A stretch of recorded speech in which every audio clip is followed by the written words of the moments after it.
বিগত 1100 দিনের বেশি দিন ধরে আমরা এখানে অবস্থানে রয়েছি এবং আমাদের এই লড়াইটাও শুরু হয়েছিল হাইকোর্টের ডিভিশন বেঞ্চে যখন ডিএ মামলার রায় আসে। তারপরই আমাদের পথ চলা শুরু হয়েছিল। এই পথ চলার মধ্যে দিয়ে এই মঞ্চের সূচনা হয় এবং দীর্ঘদিন থেকে আমরা অনশন থেকে শুরু করে 2019 থেকে 2022 পর্যন্ত ফ্রিজ হয়ে থাকা ডিএ এর চাকা কিছুটা ঘুরতে শুরু করেছিল, কিন্তু সেটা পুরোটা আদায় হয়নি। এখানে প্রসঙ্গত বলে রাখি যে রায় এসেছে, সেই রায় 1/4/2008 থেকে 31/12/2019 পর্যন্ত যে পে কমিশন, পঞ্চম বেতন কমিশন রাজ্যের, সেই পঞ্চম বেতন কমিশনের যে বকেয়া মহার্ঘ ভাতা, সেই বকেয়া মহার্ঘ ভাতা নিয়ে এর সাথে বর্তমান বকেয়া মানে পে কমিশনের যে বকেয়া মহার্ঘ ভাতা 40% যার পরিমাণ, তার সাথে কোনো সম্পর্ক নেই। তার জন্য লড়াই জারি আছে।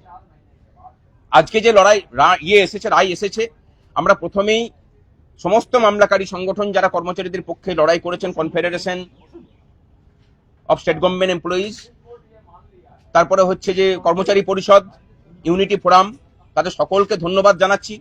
আমরা এই মামলাতে ঢুকেছিলাম তাদের হাতকে শক্ত করার জন্য, এবং আপনারা জানেন যে এই মামলাতে আমরা ভারতবর্ষের বিখ্যাত আইনজীবী গোপাল সুব্রমণিয়াম স্যারকে নিয়েছিলাম। তার সওয়াল জবাব আপনারা শুনেছেন এবং এটা প্রমাণ হলো যে কর্মচারীদের অত আর্থিক সক্ষমতা না থাকলেও আমাদের মামলাতে সুপ্রিম কোর্টে রাজ্য সরকার, সুপ্রিম কোর্টের সমস্ত সিনিয়র আইনজীবীদেরকে নামিয়েছিলেন আমাদের বিপক্ষে। কিন্তু কর্মচারীদের যে লড়াই, যে অধিকার, সেই অধিকারকে তারা খণ্ডন করতে পারেননি এবং জয় মানে আটকাতে পারেননি। নিম্নতর আদালতে যেভাবে আমাদের জয়ের ধারাবাহিকতা বজায় থেকেছে, এখানেও তাই হয়েছে। এবং আমরা এরই সাথে ধন্যবাদ জ্ঞাপন করছি রাজ্যের বিরোধী দলনেতাকে, যেভাবে উনি নিজের ব্যক্তিগত উদ্যোগে পরমজিৎ সিং পাটোয়ারিয়াজিকে দিনের পর দিন দান করিয়েছেন এবং তার ফিস মিটিয়েছেন। আমরা ধন্যবাদ জানাচ্ছি মাননীয় বিকাশ রঞ্জন ভট্টাচার্যকে, বিনা পয়সায় কর্মচারীদের হয়ে লড়াই করে গেছেন দীর্ঘদিন। আজকে আমাদের বলার কথা এটাই যে 25% দেওয়ার অর্ডার কিন্তু আগেও হয়েছিল, রাজ্য সরকার সেটাকে মানেনি। আমরা কন্টেম্প্ট করেছিলাম এবং কন্টেম্প্টের শুনানিটাকে শুনানি না করে রাজ্য সরকার বলেছিল, মানে সুপ্রিম কোর্ট বলেছিলেন যে আমরা মূল মামলার শুনানি করে নিচ্ছি। আজকে মূল মামলা রায় বেরোলো প্রায় 4 মাস হতে চলল, মানে সমস্ত কিছু শেষ হয়ে যাবার পরে। আমরা একটা কথা বলি যে মাননীয় মুখ্যমন্ত্রী আগের বার যেভাবে 25%কে না দেওয়ার সাহস দেখিয়েছেন, এবার যেন আগুন নিয়ে খেলবেন না। সংগ্রামী যৌথ মঞ্চের পক্ষ থেকে, রাজ্য সরকারের কর্মচারী এবং পেনশনারদের পক্ষ থেকে আপনাকে পরিষ্কার জানাই যে এই ভোটের মুখে এই রায় যদি ক্যারি ফরওয়ার্ড না করা হয়, তাহলে যে আন্দোলনের সম্মুখীন হবেন আপনি, আপনাকেও নতুন করে আন্দোলন শেখাবো আমরা, এটুকু কথা দিলাম। আজকে যে রায় হয়েছে, আমরা রায়ের নতুন করে বিশ্লেষণে কিছু যাচ্ছি না। আপনারা তার দেখিয়েছেন, বিশ্লেষণ করেছেন আপনাদের মতো করে। এখানে কিন্তু কোথাও সুপ্রিম কোর্ট বলেনি যে ডিএটা আইন স্বীকৃত অধিকারের মধ্যে নয়। মৌলিক অধিকার নিয়ে অনেকে বলছেন, ডিএটাকে মৌলিক অধিকার বলে কিন্তু কোনো সময়ই আমরা বলিনি। আমরা বলেছি যে লিগ্যালি এনফোর্সেবল রাইট, অর্থাৎ আইন স্বীকৃত অধিকার, এবং এই কথাটাও কিন্তু সুপ্রিম কোর্ট আজকে বলেছে। ডিএ কর্মচারীদের আইন স্বীকৃত অধিকার, এটা প্রতিষ্ঠিত হলো এবং এর রায়ের প্রভাব গোটা ভারতবর্ষ জুড়েই পড়বে, এটুকু বলে রাখি। সুপ্রিম কোর্টের যে কোনো প্রেসিডেন্ট, সেটা ল্যান্ড অফ মানে ল অফ দ্য ল্যান্ড হয়, এটার অন্য কোনো কিছুর মানে হয় না। সুতরাং আর বাকি 75%-এর জন্য একটা 3 সদস্যের কমিটি কনস্টিটিউট করা হয়েছে, 4 সদস্যের কমিটি, সরি। তারা রাজ্যের মানে আর্থিক পরিস্থিতির কথা বিবেচনা করে আগামী 15ই মে এর মধ্যে একটা রিপোর্ট দেবেন সুপ্রিম কোর্টে, এবং আগামী 15ই মে আমাদের সুপ্রিম কোর্টে আবার এটা শুনানি হবে। এটা কিন্তু কবে দিতে হবে সেইটুকু নিয়ে শুনানি, দিতে যে হবে সেটুকু নিশ্চিত থাকতে পারেন, কিন্তু কত কিস্তিতে দিতে হবে সেটা পরবর্তী ক্ষেত্রে ঠিক হবে। এই রায় কি বা এই লড়াই কি শুধুমাত্র কর্মচারীদের ডিএ পাওয়ার লড়াই ছিল? আমরা বলছি যে না, এটা রাজ্যবাসীর জন্য বার্তা আমাদের। এই লড়াইটা এই রাজ্যের সমস্ত খেটে খাওয়া মানুষের সঠিক শ্রমের বিনিময়ে সঠিক পারিশ্রমিক তারা পাবেন কিনা তার লড়াই ছিল। এই রাজ্যের কর্মচারীরা সব থেকে কম ডিএ পেতেন বলে, স্থায়ী কর্মচারীরা এবং পেনশনাররা, এই রাজ্যের স্থায়ী কর্মচারীদের বেতন দেশের মধ্যে সব থেকে নিম্ন ছিল। তারই সাথে পাল্লা দিয়ে এই রাজ্যের প্রত্যেকটা স্তরের খেটে খাওয়া মানুষ, তিনি কলকারখানায় কাজ করান হোক, ইটভাটাতে কাজ করা শ্রমিক হোক, ধান পোতার শ্রমিক হোক, রাজমিস্ত্রি হন অথবা রাজমিস্ত্রির যোগানদার, প্রত্যেকের ক্ষেত্রেই দেখা যাবে আসাম বলুন, বিহার বলুন, ঝাড়খণ্ড বলুন বা উড়িষ্যা বলুন, প্রত্যেকটা জায়গার থেকে তাদের বেতনটা হচ্ছে এখানে অর্ধেক। তার কারণটা অন্য কিচ্ছু নয়, এই যে রাজ্যগুলোর কথা বললাম, এই সমস্ত রাজ্যের স্থায়ী কর্মচারীদের থেকে ঠিক অর্ধেক বেতনে কাজ করেন এই রাজ্যের স্থায়ী কর্মচারী পেনশনাররাও। তারই সাথে পাল্লা দিয়ে এটা নির্ধারিত হয়েছে। ব্যবসায়ীদের জন্য বক্তব্য যে এই টাকা যদি রাজ্যের কর্মচারীদের কাছে আসে, কর্মচারীদেরকে দিয়ে দেওয়া হয় তাদের ক্রয় ক্ষমতাটাকে ঠিক জায়গায় রাখার জন্য। সুতরাং ক্রয় তারা করবেন কোথা থেকে? না, বাজার থেকে। বাজারে গেলে পরে সেই টাকাটা যাবে কাদের কাছে? ব্যবসায়ীদের কাছে। সুতরাং ডিএটা শুধুমাত্র কর্মচারী পেনশনারদের বিষয় নয়, এর স্থায়ী এবং স্থায়ী সম্পর্ক, সরাসরি যোগাযোগ রাজ্যের সমস্ত স্তরের মানুষের সাথে আছে। তারই সূত্র ধরে গত অর্থবর্ষে আপনারা দেখেছেন যে কেন্দ্রীয় বাজেটে আইটির স্ল্যাব বাড়ানো হয়েছে, বিভিন্ন ধরনের কর ছাড় দেওয়া হয়েছে, যাতে মানুষের কাছে নগদের যোগান আসে। আমাদের রাজ্যের অর্থনীতি ধসে পড়ার আরেকটা বড় কারণ যে মানুষের কাছে অর্থের যোগান নেই। এই রাজ্যের কর্মচারী পেনশনার, অস্থায়ী কর্মচারী, তাদের সমস্ত রকম ভাবে শোষণ চলছে। সেই শোষণের বিরুদ্ধে লড়াই, এবং এই যে লড়াইটা আমরা লড়ছিলাম, সেই লড়াইটা বাঙালি অস্মিতার বা বাঙালি জাতিসত্তার সম্মানের জন্য লড়াই ছিল। আমাদের কর্মচারীদের ডিএর জন্য লড়াই ছিল না। কর্মচারীরা যদি সঠিক মানের ডিএ পান, এই বাঙালি জাতি তার শ্রমের সঠিক পারিশ্রমিক পাবে, এটা আমরা মনে করি, এবং সেই লড়াই আদালতে প্রতিষ্ঠিত হয়েছে। আগামী দিনে এই রাজ্যের কর্মচারীদের কাছে আমাদের আবেদন, সমস্ত রকম বিভেদ ভুলে আসুন। পথে না নামলে পরে কিন্তু এই রায়কে ইমপ্লিমেন্ট করানো যাবে না। আজকে অন্তর্বর্তী বাজেট 31শে মের মধ্যে 25% দেওয়ার কথা। এই বাজেটেই তার প্রভিশন থাকতে হবে। 31শে মার্চের মধ্যে, সরি 31শে মার্চের মধ্যে তার প্রভিশন থাকার কথা। সেই প্রভিশন যদি না থাকে, যত দ্রুত সম্ভব সর্বশক্তি নিয়ে আপনাদেরকে সবাইকে পথে নামতে হবে। দূর থেকে বসে অন্য কেউ আদায় করে দেবে সেই জামানা নেই। পশ্চিমবঙ্গের সমস্ত স্তরের মানুষকে বলছি যে যার যা দাবি দাওয়া আছে, এটা হচ্ছে গোল্ডেন পিরিয়ড এই রাজ্যে আন্দোলন করার। পথে নামুন। শুধু এসআইআরটা কোনো ইস্যু নয়, এসআইআরটাকে ইস্যু বানানো হয়েছে, এটা একটা পদ্ধতি, নির্বাচন কমিশনের একটা পদ্ধতি। বাকি ইস্যুগুলো থেকে দৃষ্টি ঘোরানোর জন্য এই জায়গাটাকে এত ফোকাস করা হচ্ছে।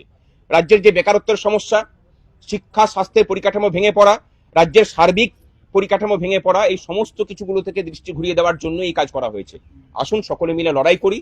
এই রাজ্যটাকে সঠিক পথে ফেরাতে হবে, রাজ্যটাকে বাঁচাতে হবে, এবং সেই রাজ্য বাঁচানোর একটা লড়াইয়ের প্রথম জয় হলো সুপ্রিম কোর্টে আজকে।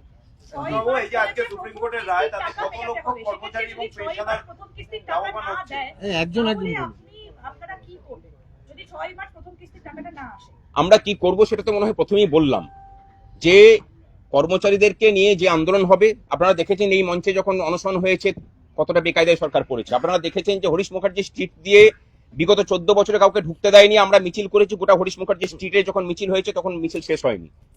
সেরকমই কিছু দেখবেন। আপনারা দেখেছেন যে নবান্নের বাস স্ট্যান্ডে কেউ বসতে পারেনি, আমরা 3 দিন ধরে বসে থেকেছি। আপনারা যা দেখবেন সেটা নতুন ইতিহাস হবে, কর্মচারী আন্দোলনের ইতিহাসে এবং রাজ্যের আন্দোলনের ইতিহাসে। এই রায়ে কত লক্ষ কর্মচারী এবং পেনশনার উপকৃত হচ্ছেন আজকের এই রায়ের পর?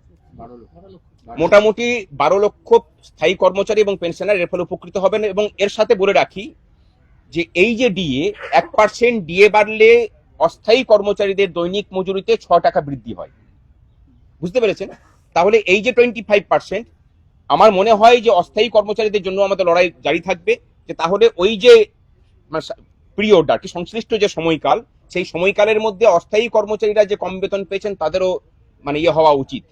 আর সর্বশেষে এটা দিয়ে শেষ করছি, মাননীয় সাংবাদিক বন্ধুদেরকে, যেভাবে আপনারা পাশে থেকেছেন আমাদের, আমরা আমাদের কৃতজ্ঞতা জানানোর ভাষা নেই আপনাদেরকে। আমরা কোনো দলীয় রাজনীতিতে বিলং করি না, নিজেদের অধিকারের লড়াইটা নিজেরা লড়ছি। তার পাশে আপনারা যেভাবে দাঁড়িয়েছেন, এটা প্রমাণ করে যে পশ্চিমবঙ্গ তথা ভারতের প্রেস মিডিয়ার ভূমিকা নিয়ে বিভিন্ন যে প্রশ্ন ওঠে, সেই প্রশ্নগুলোকে খণ্ডন করার জন্য মনে হয় এই আন্দোলনে আপনাদের যে ভূমিকা, সেটুকুই যথেষ্ট।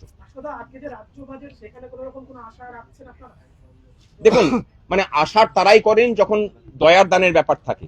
এটা কোনো দয়ার দান নয়। আশা আবার কি, আশা উনি সুপ্রিম কোর্টের রায়কে মানবেন কিনা সেটা মাননীয় মুখ্যমন্ত্রীকে ঠিক করতে হবে। গতকালকে উনি সুপ্রিম কোর্টে নিজে গিয়েছিলেন প্লিড করতে। যে প্রতিষ্ঠানে আপনি গেলেন সেই প্রতিষ্ঠানটার মান মর্যাদা আপনি রাখবেন কিনা সেটা আপনি ঠিক করবেন। যদি আপনি ঠিক না করেন বাকিটা তো আমরা বুঝে নেব, এটুকু বলে দিলাম। আপনাদের অনেকেই সংশয় প্রকাশ করছেন যে আগেরবার যেভাবে রাজ্য সরকার দেয়নি এবারও যদি না দেয়, সেই ক্ষেত্রে মানে রাজ্য সরকারের কাছে কি না দেওয়ার কোনো পথ খোলা থাকছে, আর যদি থাকে তাহলে আপনাদের কাছে কি পথ থাকবে? আমার মনে হয় এটা ফাইনাল ভার্ডিক্ট, তো এখানে আর না দেওয়ার কোনো জায়গা খোলা নেই, তাকে মানতেই হবে। আর আগের বার এটা অন্তর্বর্তী সময় ছিল, সুপ্রিম কোর্ট যেহেতু বলল যে অন্তর্বর্তী রায় মানেনি, আমরা মামলা শুনানি করে দিচ্ছি, এবং আপনারা দেখেছেন যে ধারাবাহিকভাবে শুনানি হয়ে সেই মামলার শুনানি শেষ হয়েছে। এবারে তো আর কোনো ব্যাপার নেই, এবারে ফাইনাল ভার্ডিক্ট যেহেতু এসেছে, এই রায় না মেনে এই সরকারের আর যাওয়ার কোনো রাস্তা নেই। আর আমরা বলে দিচ্ছি যে আর কোনো রাস্তা আমরা ছেড়েও রাখবো না। যেদিক দিয়ে এদিক দিয়ে পারাবার পথ উনি খুঁজবেন সেই সমস্ত রাস্তা আমরা বন্ধ করে রাখবো।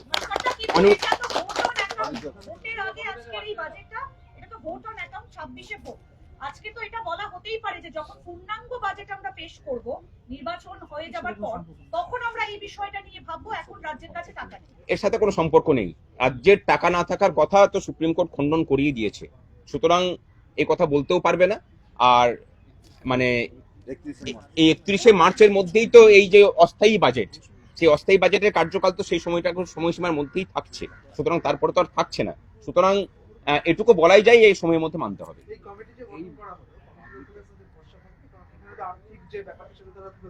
অবশ্যই সেখানে আমরাও রিপোর্ট পেশ করব বলে আমরা আশা করি যে কমিটি আমাদেরকেও সুযোগ দেবে যে আমাদের বক্তব্য পেশ করার। আমাদের কাছেও তথ্য আছে, সরকার কি তথ্য পেশ করলো তার সাথে আমাদের তথ্য তারা মিলিয়ে দেখুন। আমরা সরকারের কাছ থেকে নেওয়া তথ্যই পেশ করব, এবং কেন্দ্র সরকারের বিভিন্ন যে ডিপার্টমেন্ট আছে তাদের কাছ থেকে তথ্য কালেকশন করে আমরা তথ্যগুলোকে তাদের কাছে তুলে ধরবো। আমার মনে হয় না যে তারাও এরকম কিছু বলবেন যে রাজ্যের আর্থিক স্থিতি খুব খারাপ। রাজ্যের আর্থিক স্থিতি যদি খুব খারাপ হতো তাহলে ক্লাবগুলোকে এত কিছু দেওয়া যেত না। যেখানে মানে এই যে দানগুলো হয়েছে সেই দানগুলো কিন্তু কোনোটাই, পরিষ্কার করে বলি, কোনো প্রোডাক্টিভ ইনভেস্টমেন্ট নয়। একটা রাজ্য সরকারের কাজ হচ্ছে প্রোডাক্টিভ ইনভেস্টমেন্ট করা, যেখান থেকে তার কিছু ফেরত আসে। আমরা জানি যে পরিকাঠামো ক্ষেত্রে 1 টাকা ব্যয় করলে সেটা 3 টাকা হয়ে ঘুরে আসে। যেভাবে পরিকাঠামো বিহীন ক্ষেত্রগুলোতে বা পরিকাঠামো পরিকল্পনা এবং পরিকাঠামো বহির্ভূত জায়গাগুলোতে যেভাবে বিনিয়োগ হয়েছে বিগত 14 বছর ধরে, রাজ্যের আর্থিক স্বাস্থ্য যদি বা কিছুটা খারাপ হয়ে থাকে তার দায় কিন্তু এই পরিকল্পনা বহির্ভূত কাজকর্ম। আমাদের অনিরুদ্ধদা আছে, অনিরুদ্ধদা বলুন। এখানে চলে আসুন, আমি উঠে যাচ্ছি।